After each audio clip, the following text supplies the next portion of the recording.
Bom dia, muito boa recepção, que a paz de Jesus esteja com todos. Primeiro agradecer, está ouvindo bem?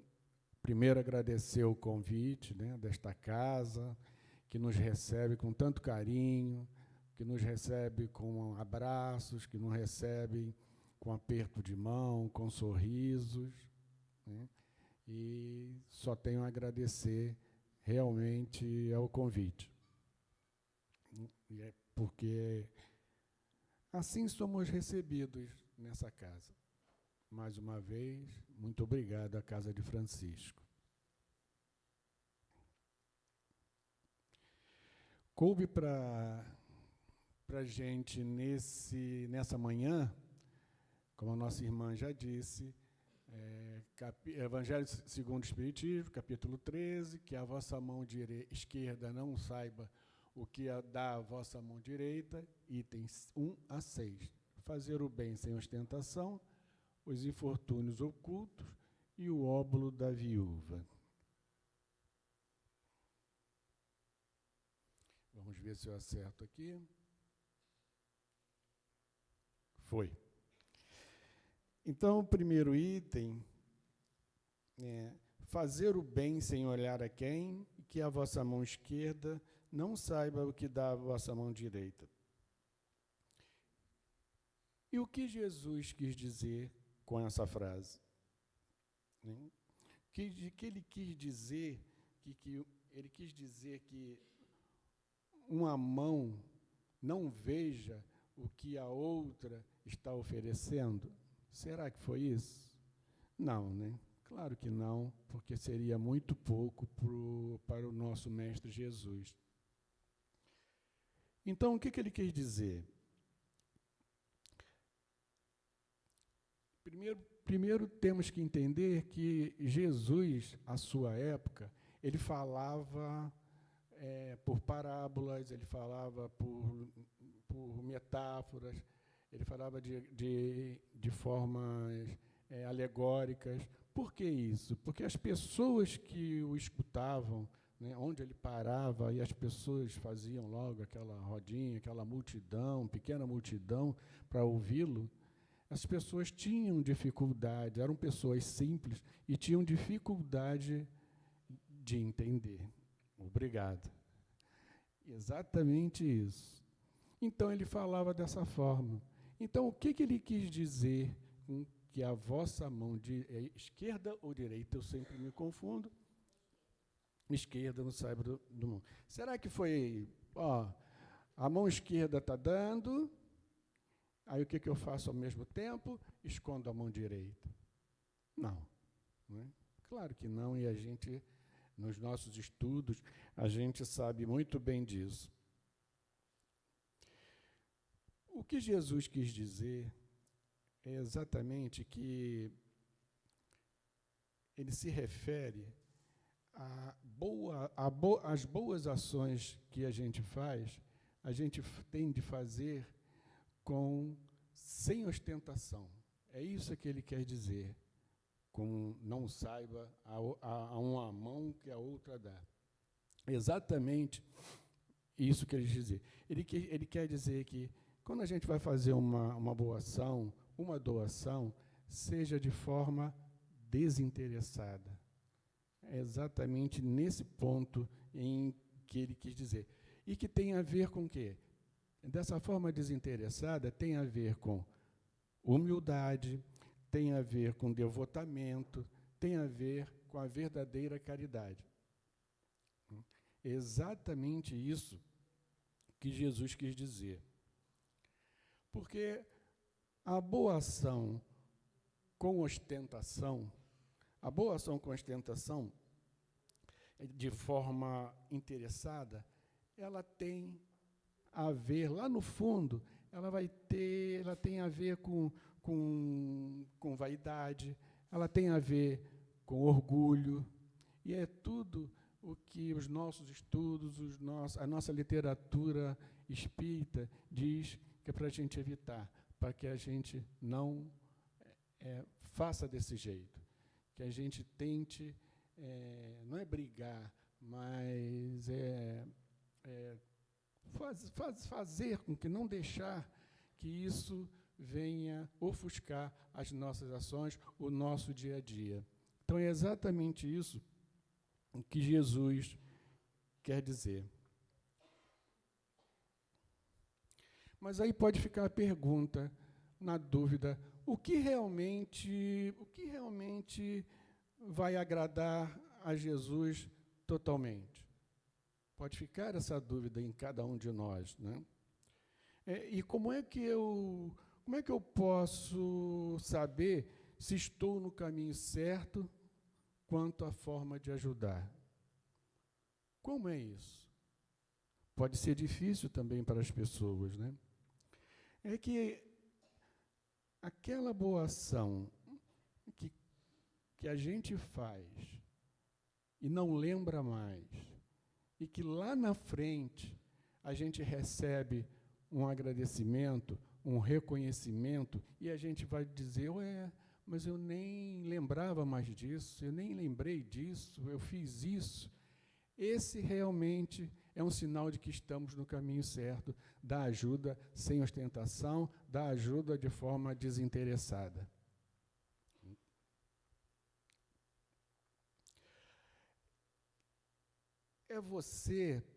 Aqui aconteceu um fato interessante na minha chegada aqui e tem tudo a ver com o tema desta manhã. É você, onde estiver, ter olhos de ver, estar atento ao que acontece ao nosso redor, né? A necessidade do próximo. Porque se a gente tiver olhos de ver e tiver atenção, em qualquer lugar, se a gente sair daquele portão, talvez aqui dentro a gente vai ter a oportunidade de ajudar, né? Seja nas pequenas coisas. Então, como eu vinha dizendo, dentro desse tema aconteceu um fato de que, quando eu estava chegando, estava chovendo muito, muito. Aí deixei como cavalheiro, né, esposo, cavalheiro, aí deixei a esposa aqui, deixei a Jane no portão e fui estacionar. A chuva aumentou. Aí peguei o computador, aí botei o carro em frente, tem um negócio de ônibus ali, né? Aí fiquei ali. E a chuva, falei, será que a minha esposa não vai aparecer ali no portão? Não apareceu. Mas aí chegou um carro, estacionou o carro. Saiu uma senhora, um guarda-chuva, e depois o motorista, que foi o Marcelo, fechou o carro e me olhou ali de baixo. O que ele fez? Veio com um guarda-chuva e dividiu o guarda-chuva dele comigo. É exatamente isso que tem a ver com o tema, né? Ele teve olhos de ver, uma pessoa que estava necessitando do guarda-chuva foi lá e fez. Mais uma vez, obrigado, viu, Marcelo? Aí quando eu cheguei, você veio, eu lembrei na hora. Caramba, é o tema que a gente vai estudar hoje. Mais uma vez, obrigado. E são pequenos gestos para nós, ou seja, foi um pequeno gesto do Marcelo, mas que tem uma importância muito grande para quem está recebendo essa ajuda, né? Eu, de repente, teria que vir, chegaria aqui todo molhado aqui. E isso foi possível não acontecer. Então, nesses pequenos gestos, como disse, a gente tá cheio no dia a dia. Então, eu posso contar que no local onde eu trabalho tem um vendedor de bala, na calçada, vendedor de bala, fica ele e a mãe. E toda vez que eu chego, eu estaciono o carro, Alan, o nome dele. Aí digo, Alan, bom dia, Alan, tudo bem? Como é que estão as vendas? E hoje não está muito legal, não. Hoje já foi legal. E aí, está tudo certo? Aí ele sempre diz, não vai levar nada hoje, não? Eu falei, vou, mas eu não sei nunca o que levar. Aí vou conversando, né? Aí, o que você tem aí? Aí ele já sabe, ó, tem o doce de abóbora que a tua sogra gosta, tem a bala que o seu filho gosta, e eu vou dando corda, né? Pô, então vou levar, eu vou acreditar, porque você sabe que eu não lembro de nada. Pode levar sem susto. E assim vai, todo dia. Um dia, a minha esposa, a Jane, chegou comigo e ficou na calçada. Eu apresentei ela ao Alain e entrei. Quando voltei, fomos embora, o que ela me falou? Ela ficou conversando com o Alain, e o que o Alain disse? O seu Carlinho, eu me chamo de seu Carlinho, o seu Carlinho é muito legal. Ele vem aqui, ele conversa com a gente, comigo, com a minha mãe. Agora, olhe só, né, um gesto normal, e olha a importância, né, que só uma conversa de 1 minuto no dia tem para as pessoas. E a gente não se dá conta disso. E o Alain fica... No caso, eu que fiquei, poxa, caramba, só para perguntar se tem doce de abóbora. Não é isso. É realmente a intenção é que vale, né? Mesmo a gente não sabendo o significado daquilo. A gente tem noção do que acontece com o próximo, né? E que a gente faça um esforço realmente de estar atento no nosso dia a dia, que com certeza vão aparecer muitas oportunidades iguais a essas, né? Para a gente dar uma ajuda, no caso, ao próximo.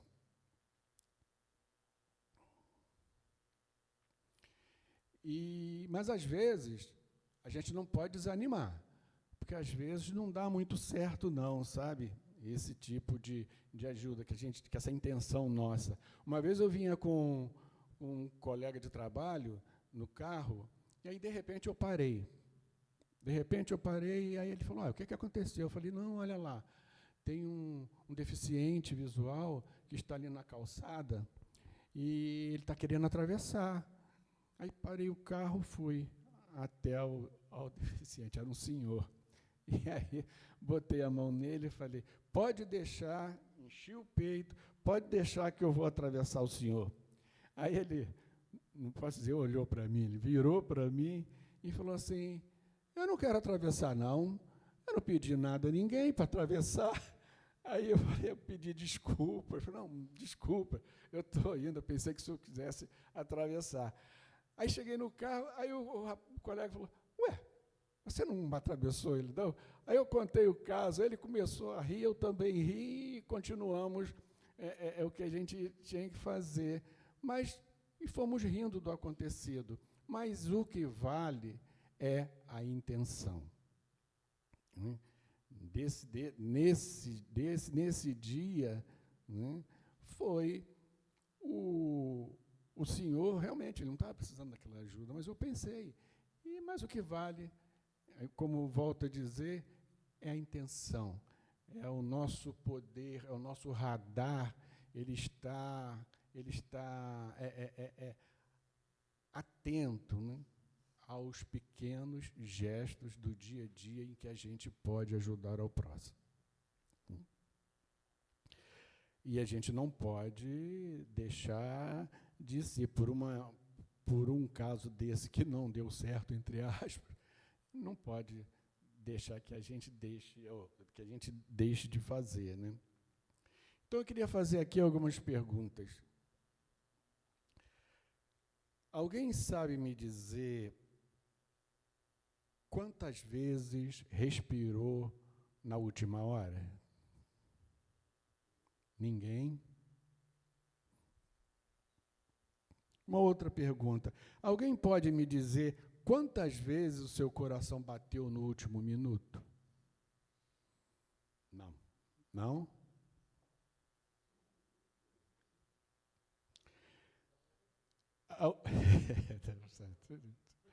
Aí não vale. Alguém pode me dizer quantos passos deram do portão até a cadeira que está sentado? Não? Essa eu posso responder. Quanto? 50 passos, de lá do portão aqui. Mas essa não vale, porque eu sabia da pergunta. E aí eu fiz o teste. 50 passos daqui. Agora, por que eu estou dizendo isso? É que quando Jesus pede para que façamos o bem sem se dar conta do que estamos fazendo, é isso. É o espontâneo, é o automático, é o natural. Como a respiração, como as batidas do coração e como os passos dados no nosso dia a dia. Então é importante salientar, o não ostentar, ele não quer dizer esconder uma boa ação, mas compartilhar boas ações no sentido de não ostentar. É compartilhar no sentido de incentivar também aos outros fazerem. Então, quando a gente diz, quando eu fiz as perguntas e a gente, né, no caso, todos nós, não tivemos a resposta, isso quer dizer o quê? Que já está no nosso automático, no nosso dia a dia. E é isso que Jesus coloca. Quando estiver no nosso automático, no nosso dia a dia, as boas ações, é fazer com que a mão esquerda ou a direita não veja o que a direita ou a esquerda faz. É aí que Jesus tenta colocar para a gente. É quando estiver no nosso automático as boas ações. Como andar, como respirar e por aí adiante.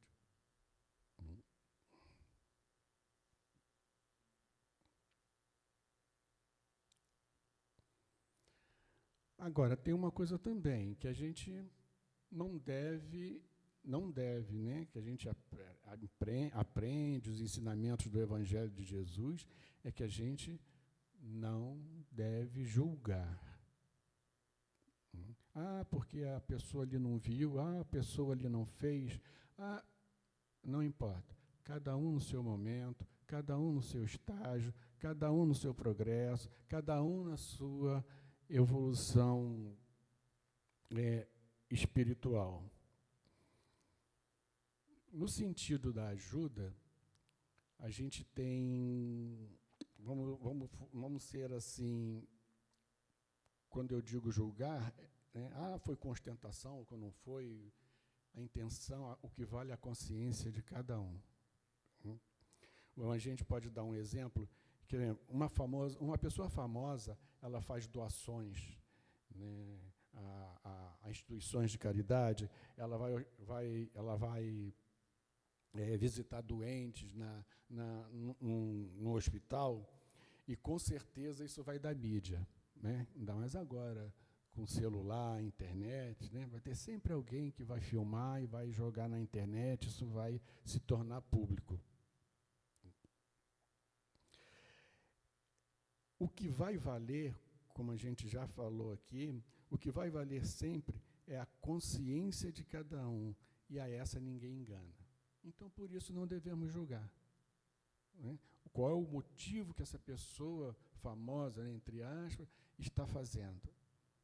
Pode ser com a intenção de fazer com que outras pessoas, como ela sabe que vai dar mídia, pode ser na intenção de outras pessoas a fazerem o mesmo. Pode ser, não é? E a gente não vai saber. Né? Ele, a própria consciência dele é que vai dizer. Agora, uma coisa é certa. Uma boa ação sempre será muito boa para quem recebe. Uma boa ação para quem recebe sempre irá atender a necessidade do próximo. E aqui eu lembro do Betinho, né? Quem tem fome tem pressa. Então, não tem que ficar aqui discutindo se eu vou dar o alimento, se o outro deu o alimento porque quis aparecer, se o outro não deu. O que interessa é quem está recebendo, a necessidade de quem está recebendo. Esse é que é a chave, né, o ponto da questão a que Jesus se refere. A gente tem aqui boa vontade, boas ideias, podem surtir grandes resultados, e que a gente às vezes não imagina. Todos aqui devem lembrar da campanha das tampinhas plásticas, né? Em que hoje faz com que as pessoas recebam, né, cadeiras de rodas. Olha só. Aí eu fui pesquisar, essa ideia ela começou em 2003, no município de Almada, em Portugal, onde uma enfermeira, em que viu que o hospital que ela trabalhava tinha dificuldade de fornecer material ortopédico. Então, ela teve essa ideia, contatou as empresas, aí acabou sendo feita uma associação, a ideia viralizou, a cidade, que era uma pequena cidade, abraçou, e o que aconteceu? Começou lá, caiu na internet, foi para alguns países, outros países, aqui inclusive, e hoje é responsável, a ideia da tampinha, responsável pela doação de diversas cadeiras de rodas. Então, não precisa ser eu quero uma boa ação, eu não tenho. Não. Às vezes, uma boa ideia, a gente não tem ideia do que ela vai acontecer, como ela vai prosperar. Então, aqui a gente chegou no segundo item.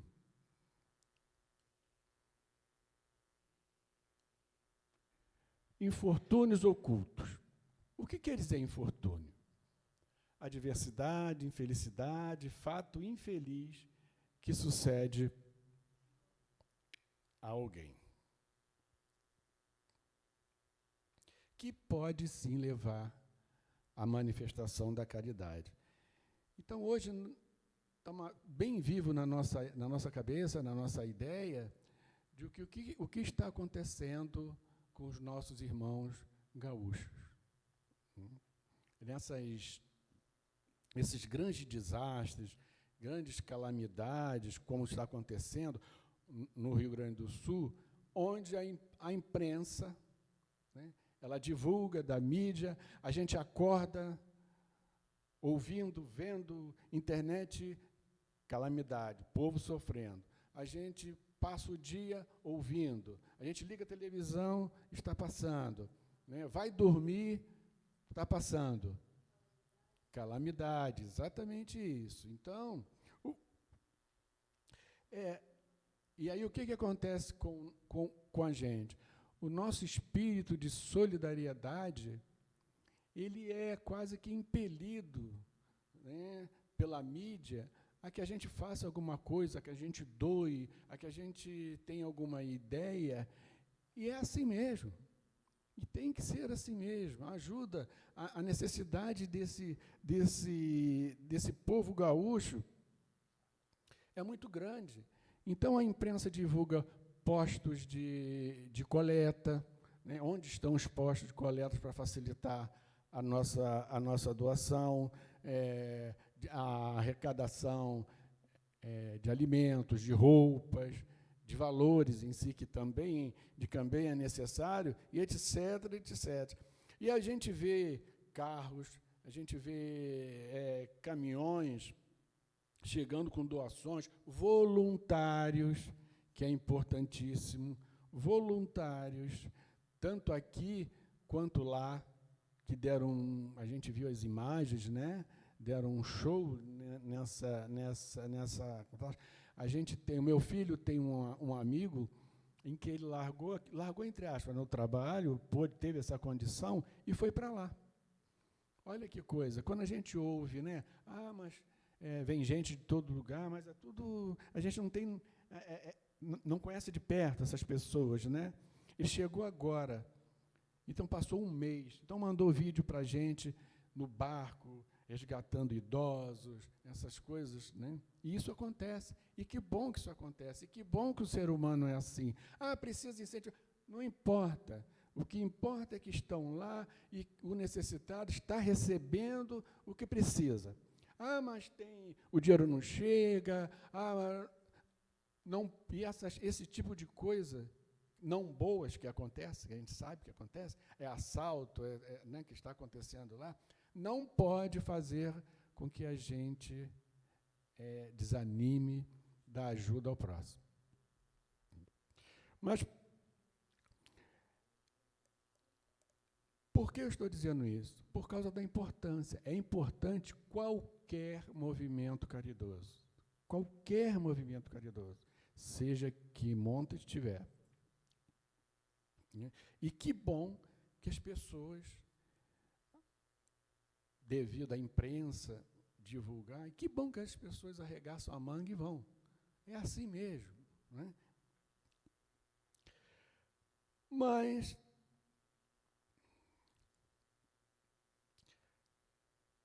a gente chega aqui num ponto de que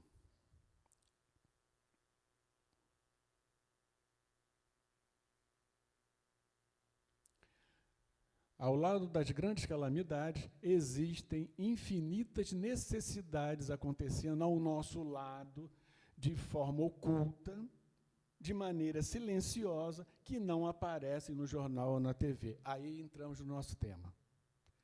São os infortúnios ocultos. Que, de um lado, a tragédia do Rio Grande do Sul, mas na nossa rua, na nossa família, nos vizinhos, na nossa cidade, no nosso bairro, existem esses infortúnios ocultos e que a gente não se dá conta no nosso dia a dia.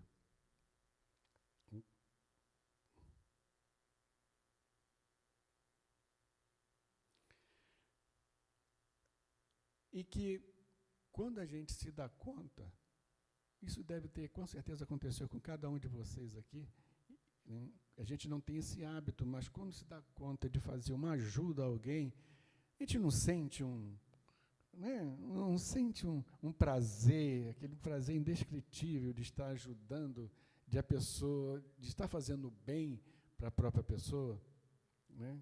É muito bom isso que acontece com a gente no nosso interior, quando a gente se depara com esse tipo o que acontece com a gente no sentido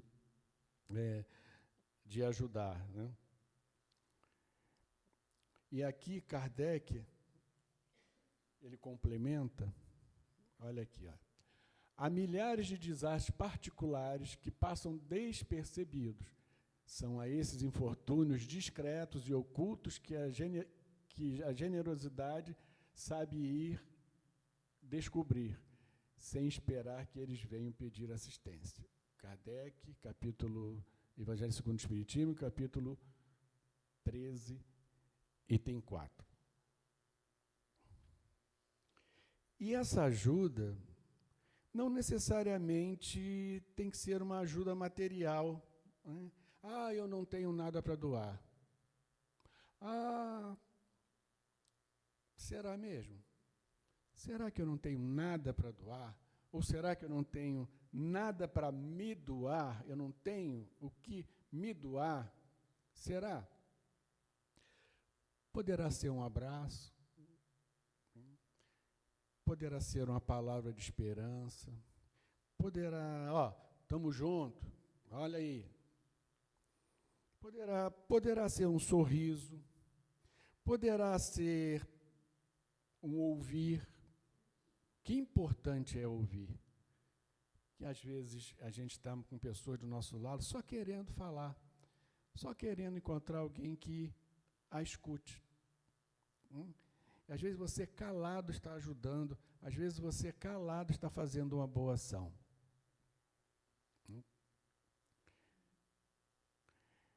Agora, essa boa ação, a gente tem que ter muito cuidado para os nossos atos não acabar ferindo, não acabar piorando a situação, né? Que a gente pode dar um exemplo aqui. Uma pessoa que perde um ente querido, e aí eu chego no velório e vou falar com essa pessoa. Aí eu dou um abraço, até aí tudo bem. Aí eu continuo. Mas cheio de boa intenção, né? Mas continuo. Fique tranquila, foi melhor para ele. Sabe que o espírito é imortal. Você sabe que eu sou espírita, né? Então o Chico diz que tudo passa, isso aí também vai passar, né? A sua dor também vai passar. A intenção é boa, mas é tudo naquele momento que a pessoa não precisa escutar e não quer escutar.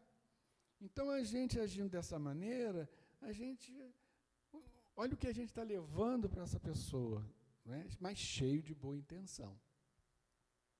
Então, devemos ter muito cuidado. E é diferente a gente chegar, dar um abraço, dar os sentimentos.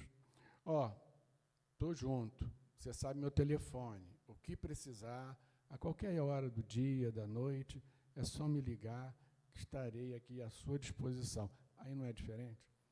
Então, nós temos que ter esse cuidado, porque, às vezes, com boa intenção, a gente piora as coisas, né? Então, nesse mesmo texto, Kardec coloca: quem é essa mulher? Vestida de maneira simples, acompanhada de uma jovem, também vestida de maneira simples. Ela entra numa casa muito simples, precisando de reparos, onde é conhecida. Os moradores a saúdam com respeito. Mudam-se os semblantes melhoram com a chegada dessa senhora.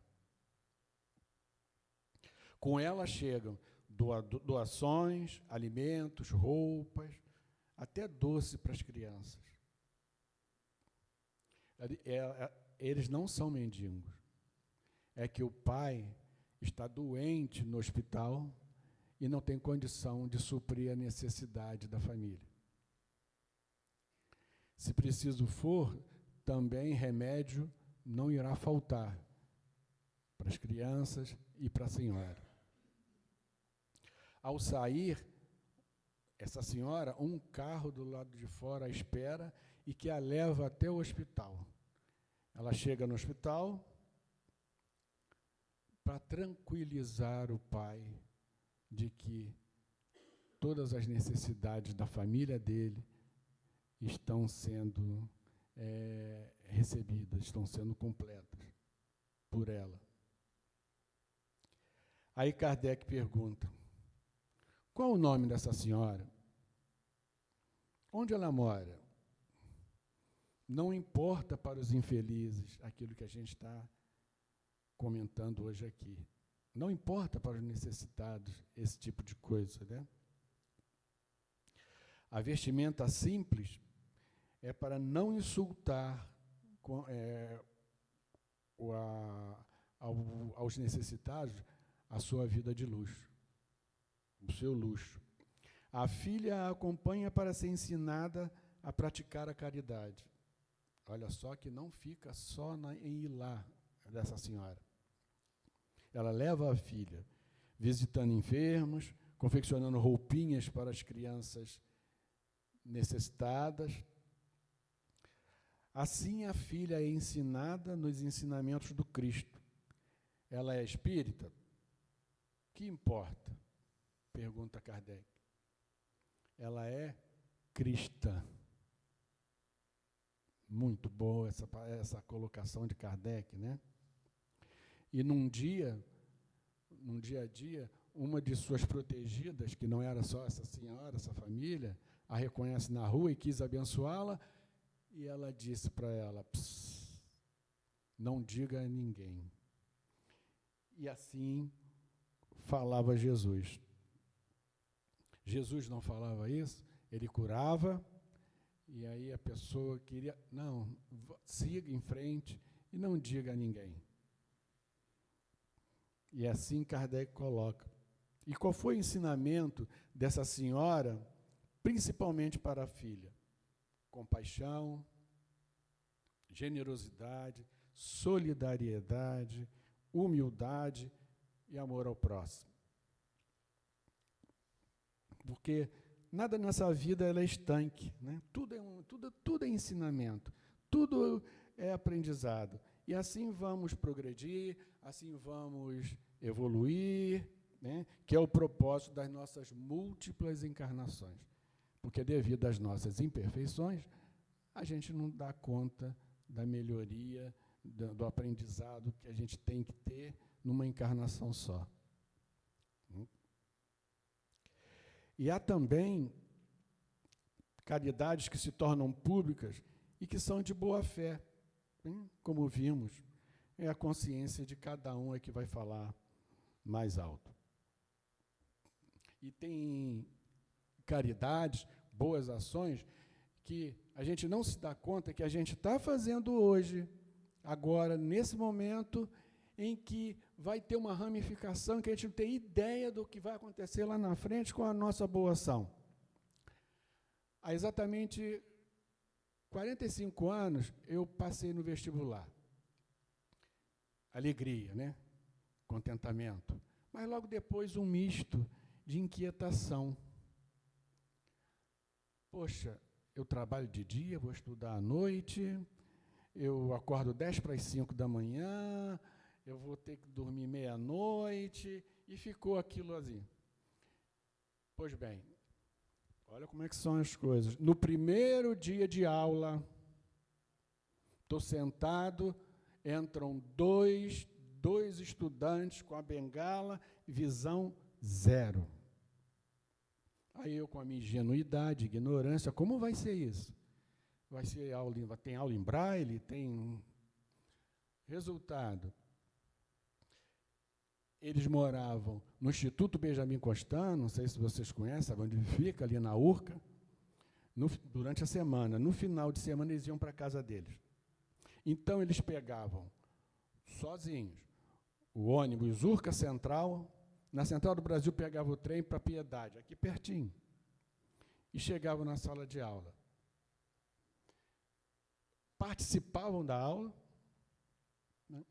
E as provas elas eram orais para ele, só a prova oral. E aí eles terminavam a aula, fazia todo o inverso. Prédio, da sala de aula, estação de trem, Central Urca. E aí eu fui descobrir que eles falavam que como eles estudavam para a prova, através de voluntários, leitores voluntários que iam, devem continuar aí, não sei, que iam ler para os deficientes visuais do Instituto Benjamin Constant. Olha que coisa, como a coisa vem. Então, eles estudavam para a prova através de leitura voluntária dos leitores, através de leitura que os leitores voluntários iam lá, para o Instituto. E aí, eu caí, depois perdi até o contato, porque muda de turma, muda de matéria, perdi o contato. E tiravam notas altas, hein? Tiravam notas altas. Aí eu cá comigo, olha o que a leitura de um voluntário lá passa pelos estudantes e chegou até a mim.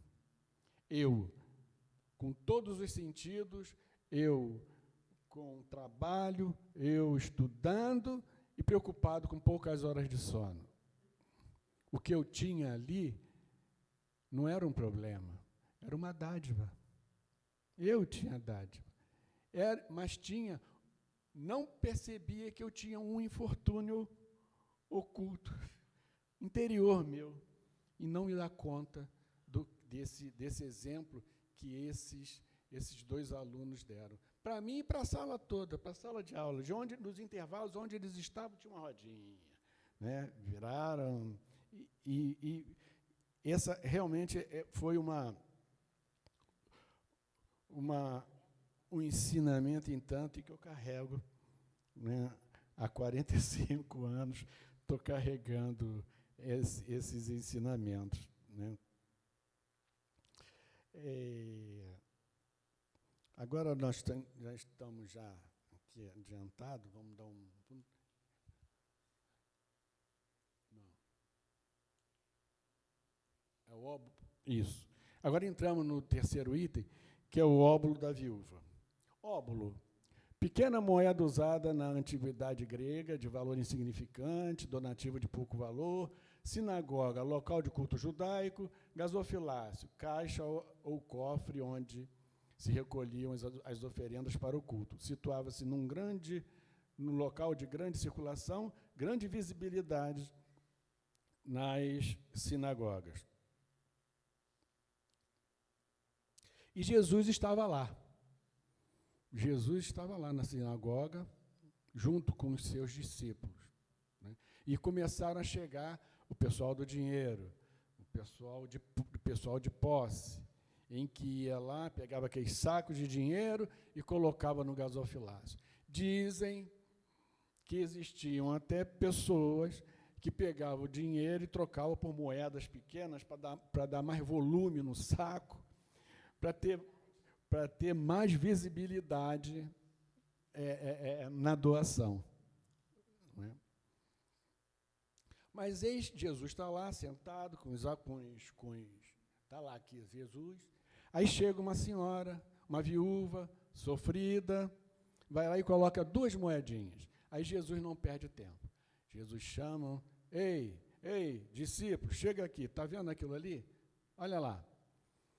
Aquela senhora, o que o pessoal do dinheiro deu do que não lhe faltava. Aquela senhora está dando o que lhe falta.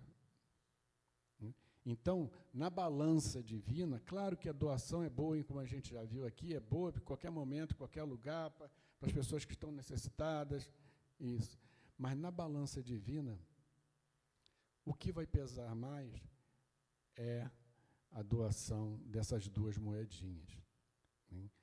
Porque quando colocar naquela balança, que antigamente os jovens há mais tempo, como eu, ia na quitanda do seu Antônio lá, que tinha aquela balança que botava um peso aqui, um peso e o produto aqui, quando colocasse o saco das 2 doações e as 2 moedinhas da viúva, essa balança ia fazer assim, ó, tendendo para o peso das moedinhas, né, que a viúva colocou. E essa passagem, Jesus vai diretamente àquelas pessoas que dizem: eu não tenho nada para ajudar, eu não consigo, eu não tenho tempo, como eu posso ajudar se eu estou cheio de problemas? E é aí que Jesus bate em cima. E eu lembro de uma entrevista de uma empresária, em que ela diz, grande empresária de sucesso, mas infelizmente não lembro o nome dela, numa reportagem, a repórter pergunta para ela: mas como é que você consegue tempo, além do seu lado profissional, para tocar todos esses projetos que você toca, né, de caridade? A resposta dela, por isso que eu não esqueci, foi interessantíssima. Ela falou: primeiro, não faço sozinha, eu tenho pessoas que me ajudam.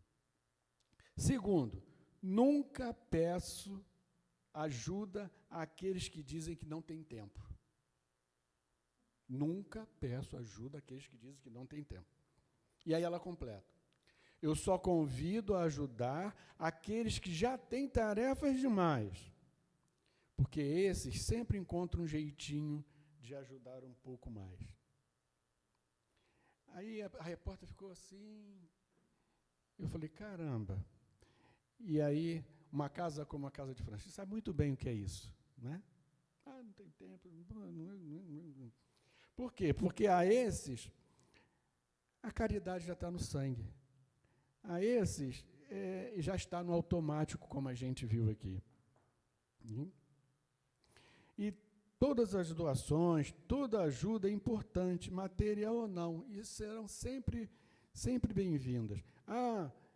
Estou cheio de problemas. Quem não os tem? Né? Mas encontro um tempinho para me doar. Na casa espírita, há sempre vaga, né? Há sempre vaga. Na palavra amiga, na distribuição de quentinhas, na evangelização, no brechó, na cantina, na cesta básica, e por aí vai. Não é possível que eu não possa me identificar com nenhuma necessidade dessa.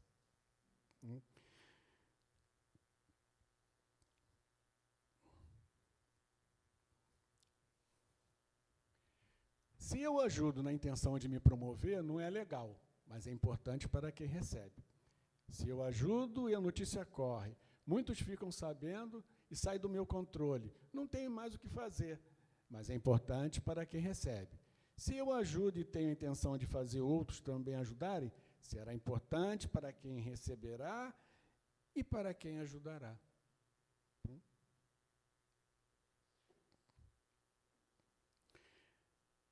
O que vai, voltando a dizer, o que vai pesar na balança divina é a intenção dos nossos atos, é a intenção das nossas ações. Essas, sim, é que vão pesar proporcionalmente. E a verdadeira caridade, ela é feita com o que se tem. Não devemos ficar esperando ter para fazer a caridade. É fazer com o que nós temos. Não importa como, não importa com o quê. E a espiritualidade nos ensina que Deus nos observa nos mínimos detalhes. É assim. Né? E uma coisa que acontece com frequência, isso a gente tem que ter cuidado também. Né? Não confundir caridade e doação com o me livrar de problemas.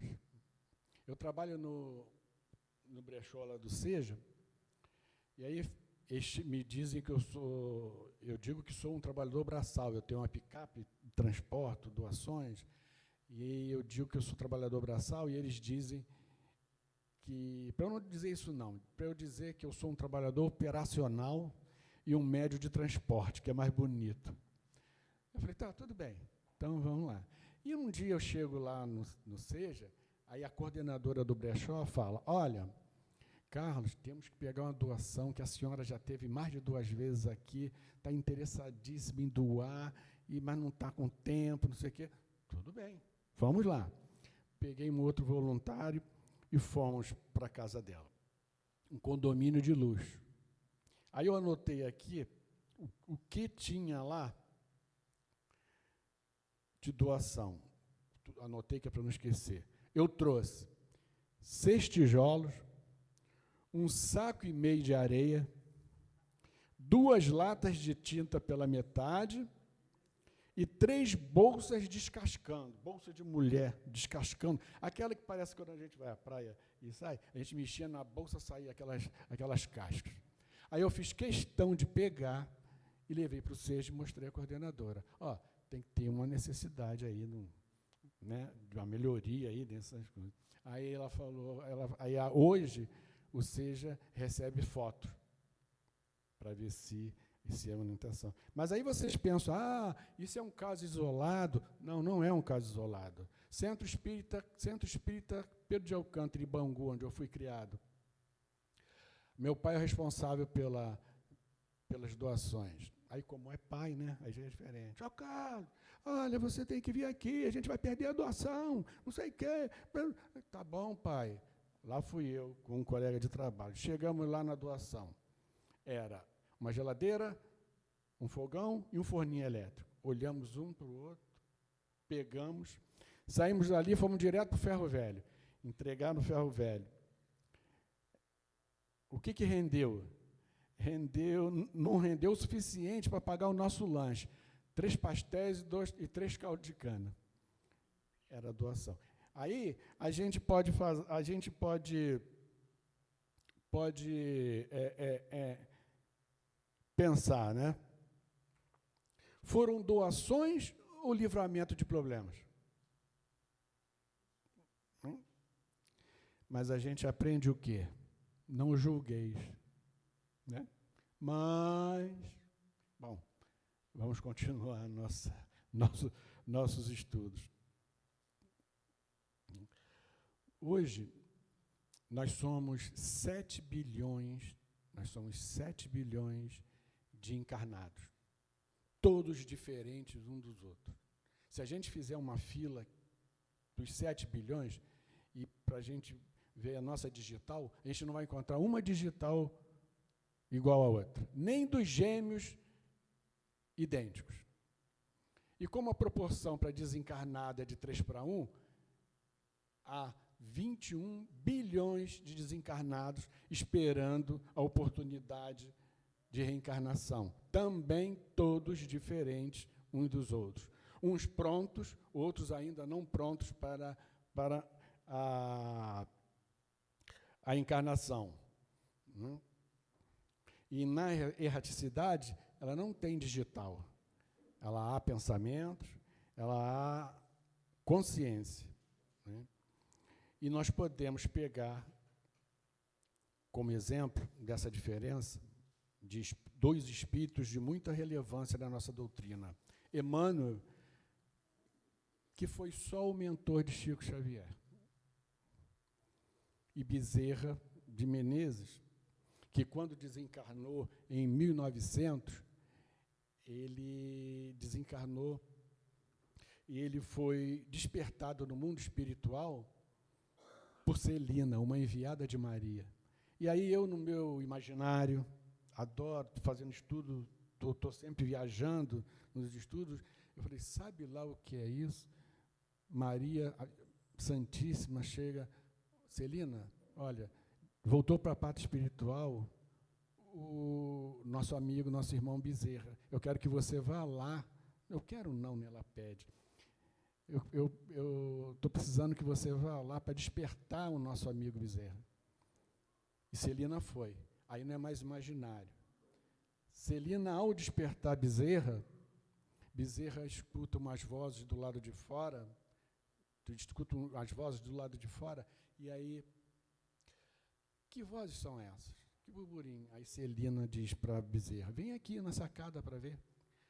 Aí Bezerra olha, do lado lá, aquele muitos espíritos gritando o nome dele, saudando ele.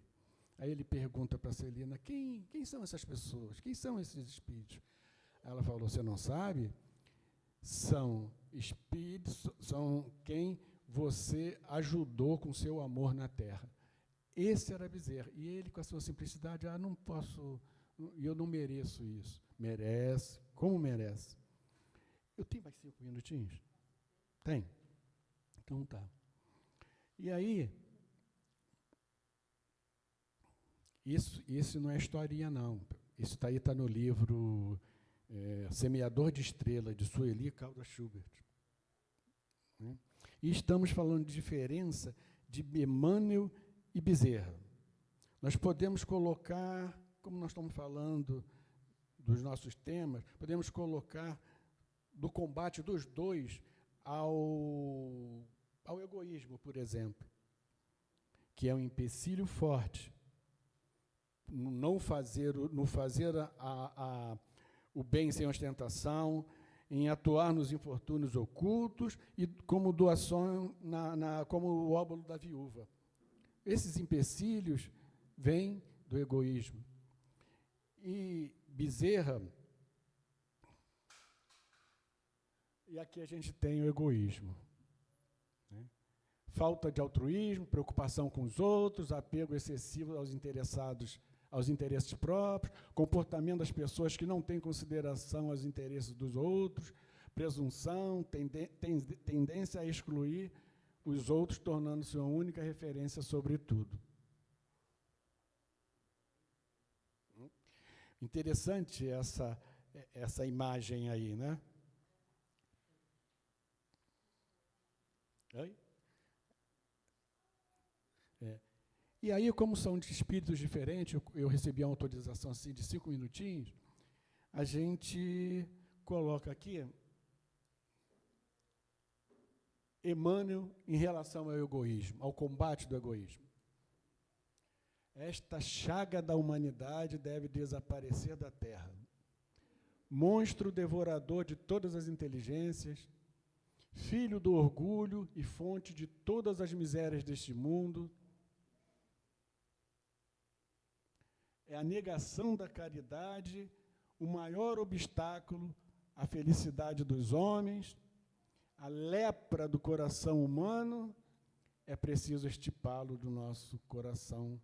Esse é, mano, não saiu de mim isso não, gente, tá? É forte, é doído, mas está ali, ó, Evangelho segundo o Espiritismo, capítulo 11, item 11.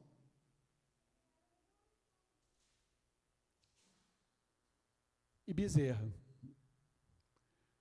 O pior ainda é que muitos homens estão, por seu egoísmo, desejosos de se mostrarem mais sábios e poderosos do que seus irmãos. Esse é o ensinamento do Evangelho de Jesus, inspirar o desejo de servir sem egoísmo. Só assim transformaremos o mundo em regenerado a caminho do paraíso. O mundo está repleto de cultura, essa é interessante. Cultura no ensino, cultura na técnica, cultura na opinião, mas a cultura da inteligência não resolve o problema do egoísmo. Na crise do amor, deixemos o nosso coração falar mais alto do que o egoísmo. E estamos chegando aqui, como eu disse, dói, né? É doído, mas é necessário que a gente ouça, que a gente veja isso aí.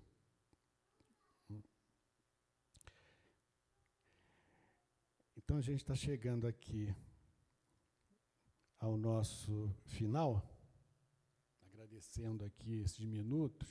Nós temos aqui Emmanuel, nós temos Dr. Bezerra de Menezes, espírito de luz, que atuam de modos diferentes no combate ao egoísmo, porque são diferentes um do outro, né? Primeiro, porque um é diferente do outro. Segundo, porque há pessoas que necessitam ouvir Emmanuel e há pessoas que necessitam ouvir Bezerra. Por isso que eles agem de maneira diferente. A espiritualidade é sábia disso, né? E aí, a gente está aqui, exatamente como eu gosto do meu imaginário, eu queria terminar com um imaginário, meu imaginário, na confecção desse. Então, eu imaginei o seguinte, no imaginário, Emmanuel e Bezerra aqui. Participaram com a gente dos nossos estudos, imaginário ou não, quem sabe, não é? E que estão se despedindo como a gente está se despedindo. E aí, Emmanuel, ele está se despedindo, eu vou pedir permissão aqui, para só caminhar mais um pouquinho, e talvez eu saia até do ângulo aqui da filmadora. Aí vai Emmanuel se despedindo. Meus irmãos, muito bom ter vocês aqui,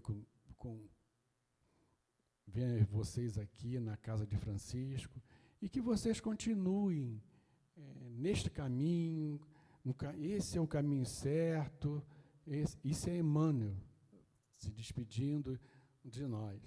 E aí ele vai indo, e aí olha para o Joel, aí Joel elogia, Joel, muito bom o seu trabalho no Bezerra, ou na casa de Francisco, continue assim, viu, Joel? Está tudo bem, está tudo certo. Joel, você tem medo de avião?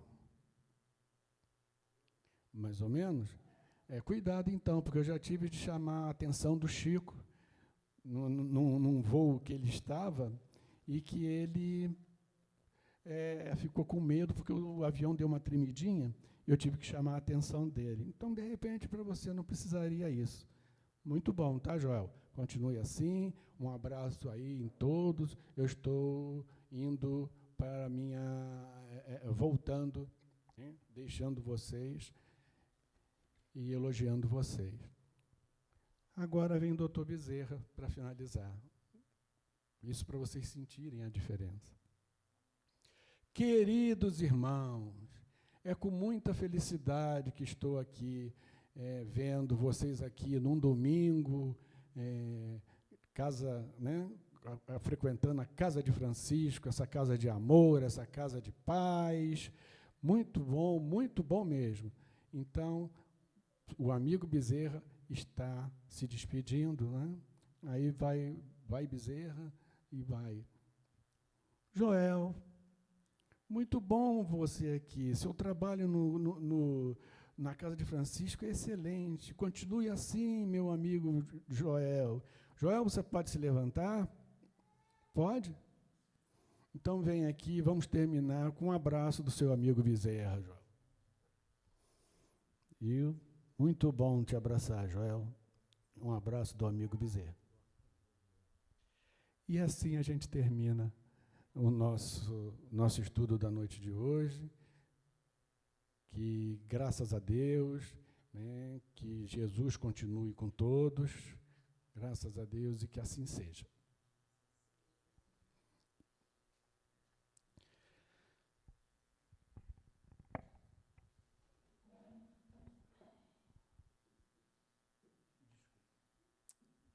Nada de desculpas, era preciso. Nada é por acaso.